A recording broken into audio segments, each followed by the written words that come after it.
If you know where this title screen will take you, congratulations! You are a part of the Games at Home crew. Now let's see if you can picture this. You remember playing action-packed games at the arcade, but you're having trouble finding that perfect wartime thriller of shooting bullets, throwing grenades, and making tanks explode. Well, look no further because the hardworking people at Miniclip have you covered.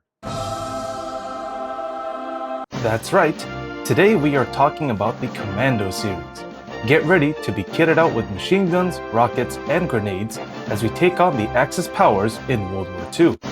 We'll be traveling across the world from flying over the bombed streets of London to trekking through the swamps of Southeast Asia while taking on bosses of different kinds to unlock crazier weapons.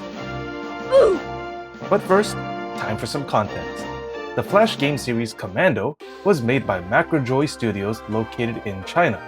Not much is known about this company except that they worked closely with the Flash game portal Miniclip to publish each of their releases throughout this series.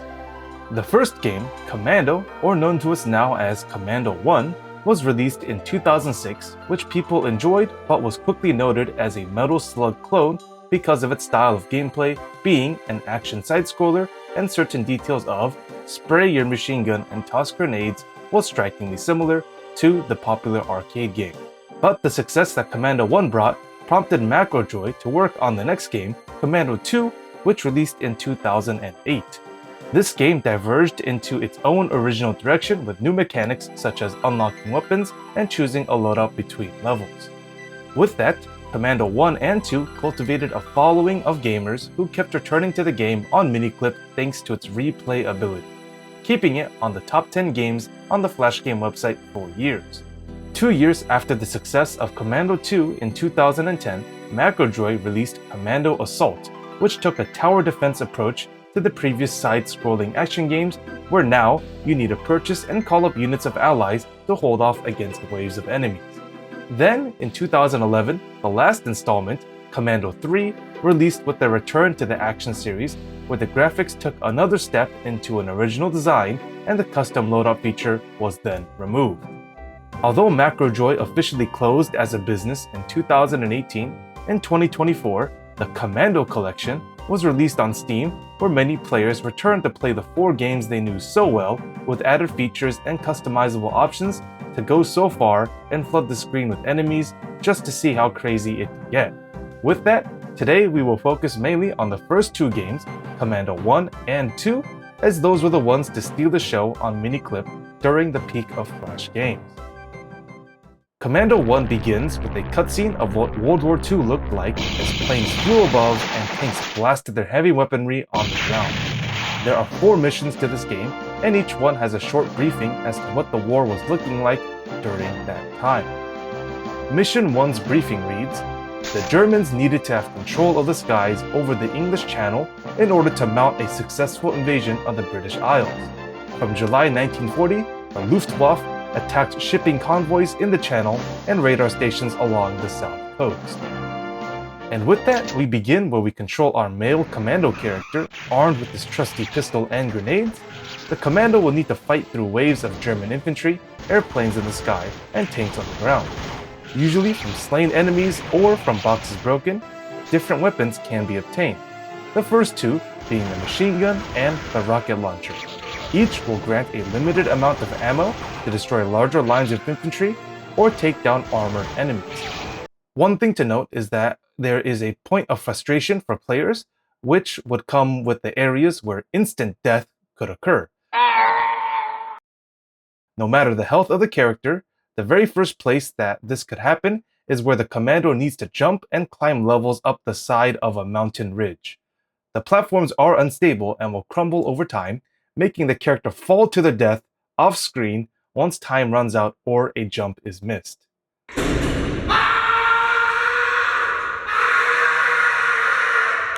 The highlight of Mission 1 is where you get to go to the sandy shores of the English Channel and there is a boat waiting for you with a mounted machine gun. Let's just take a moment here to get fully immersed with the German paratroopers dropping overhead and enemy boats trying to intervene with waves of infantry.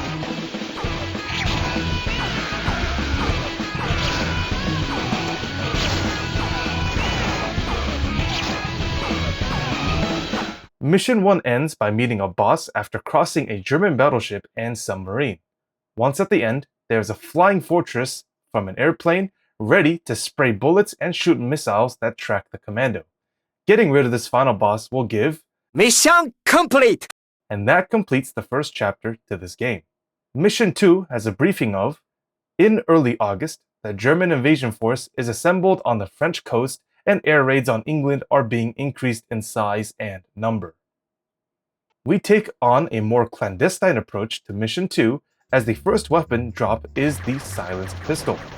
Although we should be going to the enemy base in secret, the alarm goes off immediately and the commando must fight his way up the barricaded entrance, to which a very comical is needed to get onto the other side.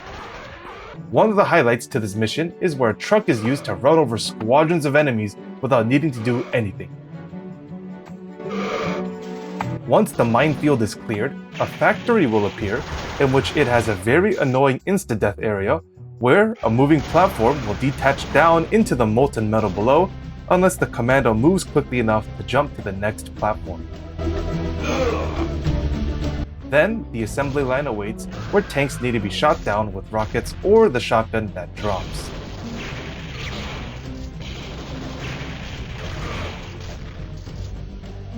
The last area will lead the commando to a flatbed truck where a flying warsuit will shoot bullets, fire a tracing rocket, or try to run the character down with its sword.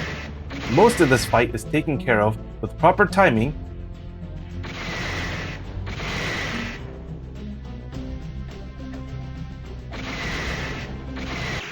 and with that, Mission 2 will be complete. The next briefing says, to keep up the pressure on the British, the Nazi High Command authorized nighttime raids to prevent essential repairs to the RAF fighters. During these raids, civilian areas of London are hit, prompting the British government to bomb Berlin. And although these two locations across Europe are mentioned, somehow the area that the commando flies over while piloting an RAF fighter jet is France instead. In either case, the gun of the plane can only be aimed by moving the plane through the air as the commando shoots down paratroopers, large missiles, and other planes until a stop is made on top of a cathedral. Once more, we have a harsh insta-death spot where the commando needs to shimmy down some ropes, but the last one has some distance from the floor. If the camera does not scroll down in time, it counts the characters falling off the map and instantly dealing infinite damage, even though you can see there are some NPCs right underneath you. After fighting a tank in the church and dealing with grenadiers and bombing planes outside,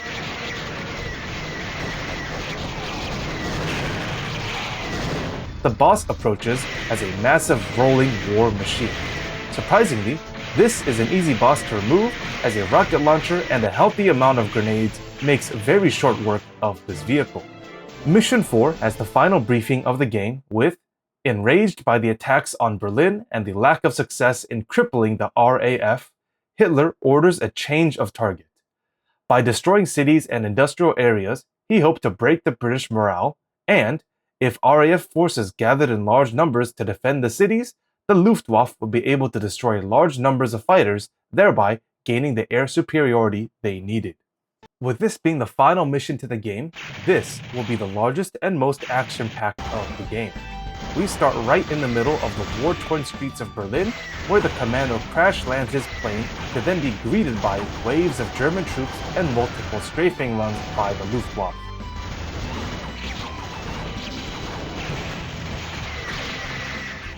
Then, by climbing up a building and on top of a scaffolding, a familiar boss appears, the same from Mission 1, but this time with a vengeance, as it deals more damage than the first time that you met it. On guard! Yeah! Yeah! Oh! I will take you down anytime! Ha ha ha! Oh! The mission does not end there, as you continue forth back onto a RAF fighter plane to meet up with an extremely large Zeppelin, and the back panel must be shot open while clearing waves of missiles to gain access.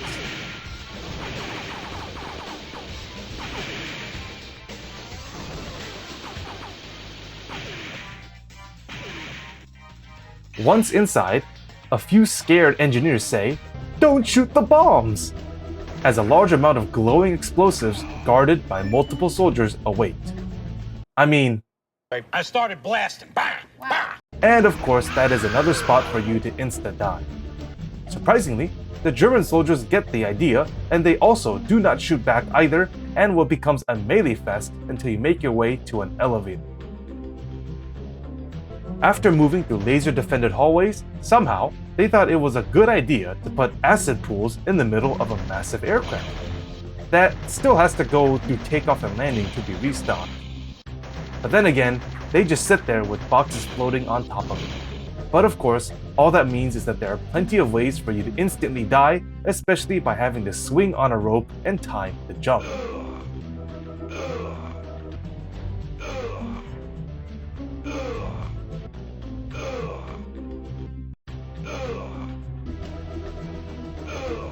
Oh, brother, this guy stinks! Once that is all cleared and the pink-skinned elite troops are taken care of, we get to the final boss of the entire game, revealed as a killing stage with a massive cannon and rocket pods ready to be aimed at you. The first phase has the Commando deal with two robot hands that explode when they hit the ground. Then, in the middle, the cannon will start firing, and once it gets low enough, the pods on the left and right begin letting loose their bombs. Surprisingly, the cannon is the only thing that can take damage to complete this fight. But once that is finally done, and all sources of damage are either taken or dodged properly, congratulations! You have completed the first Commando game. Although Commando 1 seems short when going through all that it has to offer, many people never completed the game because through all 4 missions, there is never an opportunity to gain more lives, and the entire game is over at the 3rd death, meaning the player will have to restart the entire game from the very beginning.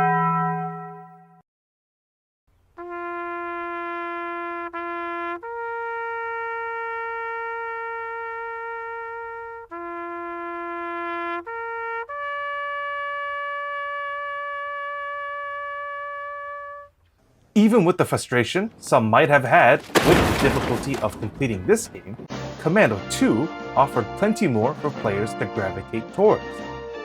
Even without a cutscene, the game throws you into character creation where now a woman commando can be chosen. Oh! Then, before getting to the mission, a loadout could be selected all different types of weapons from katana, Molotov cocktails, and even a bow with explosive arrows as new gear to equip. Mission 1 starts with the Commando dropping out of the same plane the first game, except it is now piloted by someone else. Now, we take on the rural areas of Southeast Asia against the Imperial Japanese troops fitted with rifles and bayonets. A similar side-scrolling sequence follows, but now the engine allows for better aiming, as previously Commando 1 only allowed for the player to shoot in the 4 nominal directions, but this time, all 360 degrees are available to the player to use to aim with. A few familiar faces appear while fighting in this first mission, with tanks and bombing planes of the similar kind from the first game are fought with new weapons. While making their way through the cave, one thing to note is the need for ammo management with the weapons used in this game. With the first Commando game, the player had no choice in any way to save ammo except by using melee weapons only. Commando 2 now gives the option to swap between the different weapons chosen in the loadout, and ammo drops can be picked up to refill the ammo of the gun that they are currently wielding. With that, new enemies await at the end of the cave with the Master Swordsman who has range attacks with his katana, but of course, with such a prideful demeanor with him lighting a cigarette right before fighting, this enemy must commit Sudoku once defeated. Back outside after running through the bamboo forest where many soldiers lie in wait to jump out at you while throwing sharpened spears, and also the shocked panda, the boss in the first level appears, with his health bar on the bottom left showing as the Sling Raider, showing the amount of damage that it can take. This shouldn't be much of a threat, as the only real damage that comes from this boss is the rocks that it throws right at you from its catapult. And so defeating it allows us to go back to the loadout page and select new weapons to move us to the next mission.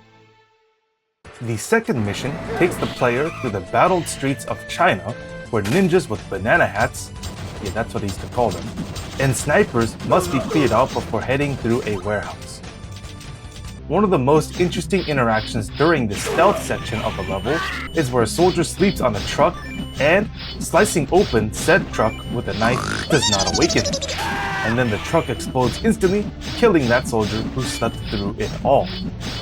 Towards the latter half of this level, we meet another familiar scene with another acid pool, but this time, the game has you propel yourself by shooting the corrosive liquid behind you to move the barrel to the other side. Then, as a show of how much this game has improved since the last one, there are mines that are invisible until they are shot or walked over.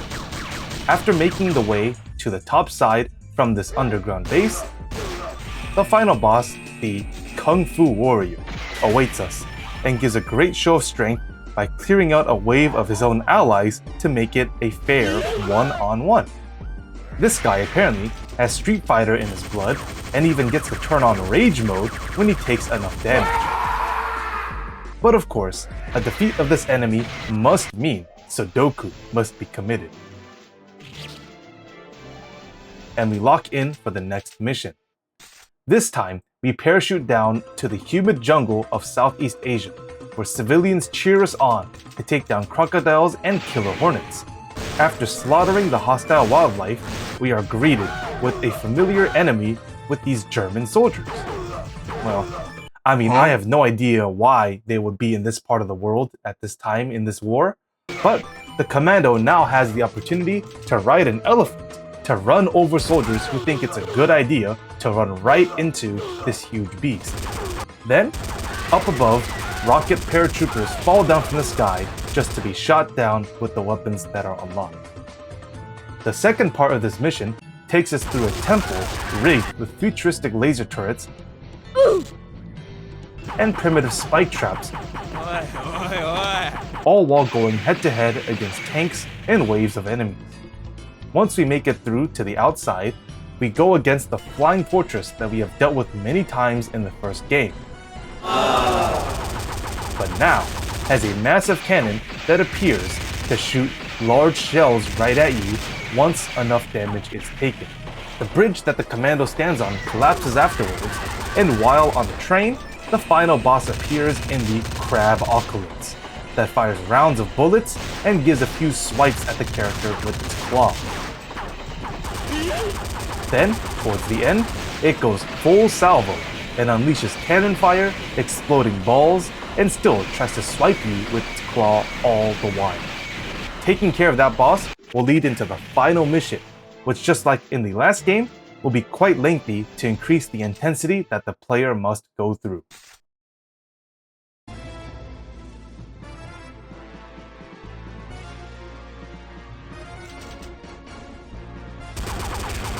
Right after climbing up a ridge and entering the first building, we are greeted with the Kung Fu Warrior once more.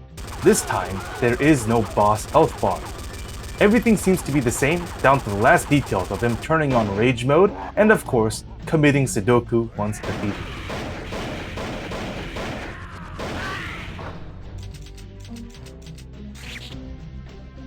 Outside, an interesting mechanic is hidden with the fruit hanging off the trees, in that they can be shot down for a tasty snack as a player makes their way up to a hanging bridge where rocket paratroopers and machine gunners try to take the Commando down.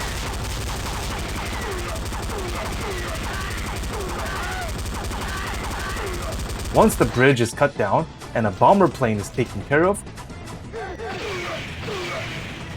the player has a choice to go either to the left, where hostile natives try to use poison darts and an exploding mask, or go to the right, where killer hornets and a tank awaits.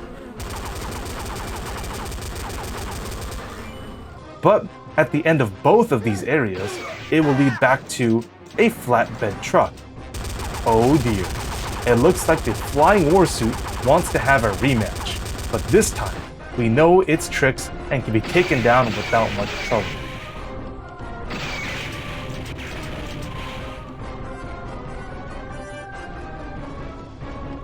Now inside of a building, the tension in this level continues to rise as elite enemies of the both pink-skinned Germans and now pink Japanese soldiers face off against us. After saying hello to a nice poster of Emperor Hirohito, we can go outside with the same alert for our final boss arrives with the Doom Traps. That is similar to the Mission 3 boss of the first game. But now, this will take a bit more firepower to destroy, and, well, that should be it, right? Wrong. We keep going forward until a massive samurai rocket takes off, and then... yeah, that just happened. Then, our friendly pilot comes in to drop down a rocket pad to chase after them. Now it's time to face off against each section of this rocket, starting first with a squad of elite Japanese soldiers and a missile pod that fires a salvo that is hard to dodge. Once that is all taken care of, we can get to the second level where some Germans operate a massive laser cannon and hot shells are rained down upon the commando. The laser needs to be ducked under and must be taken down as quickly as possible. Then we get to the third level where it's, oops, all rockets, where the front pods fire homing missiles and the back pods fire ones that rain down from the sky. And just when you think you're done with this level, the panels fall off and, oh dear, we now have 4 balls that shoot lasers once they collide against the walls. Those must be taken care of before we get to the final level, where the samurai head shoots a massive laser at us and makes a rocket pad explode. Now bailing from that pad onto the top of the warlord samurai, we need to dodge the volleys of cannon fire from its mouth while dealing damage to it. Now, then, finally, after all that we have been through, the mission ends as the Kung Fu warrior leaves on an escape pod. And congratulations! You have beaten the first leg of Commando 2. Now you might be thinking, wait a minute! There were so many more levels to go. And you'd be right. There are indeed the normal and hard missions to go through. And they are all the same as the first 4, just now you have even more weapons to unlock and deadlier enemies await, ready to deal more damage straight to you. Although it might seem that there is a lot of repetition going through the same 4 missions again, the second run-through of these stages in the normal difficulty does add a nice degree of difficulty, with the enemies dealing increased damage and ammo becoming a scarce resource that must be managed properly. Of course, the best weapons can only be unlocked by defeating the 3rd iteration of the 4th mission, which simply put, is basically impossible without some outside help. Excuse me, that's a cheating. But it can easily be seen that with all the increased sources of damage against the commando, even with the smallest bullet from a soldier making it nappy time for our warrior. On the other hand, elite soldiers have no problem taking over 30 bullets from Big Lester and still fight onwards as if nothing ever happened to them. But with that, the first 4 levels to this game have been the key to holding Miniclip's top 10 games on lock for so many years, and has been on the hearts and minds of many who wanted to experience the action and heroism in this fictional World War II game. Although some things were wacky and outlandish, especially a lot more so at the end of both Commando 1 and 2, the rush of using new weapons, grenades, and large explosives had gamers come back time and again to meet enemies on the battlefield and face off against massive mechanical bosses. Now this concludes our retrospective on the first 2 games of the Commando series, and if you liked how this was presented and you want to see more content like this, please consider liking and subscribing, and you can tune in to the LabCoat Gaming livestream on Tuesdays and Thursdays. And so, thank you all for watching, and I hope to see you next time.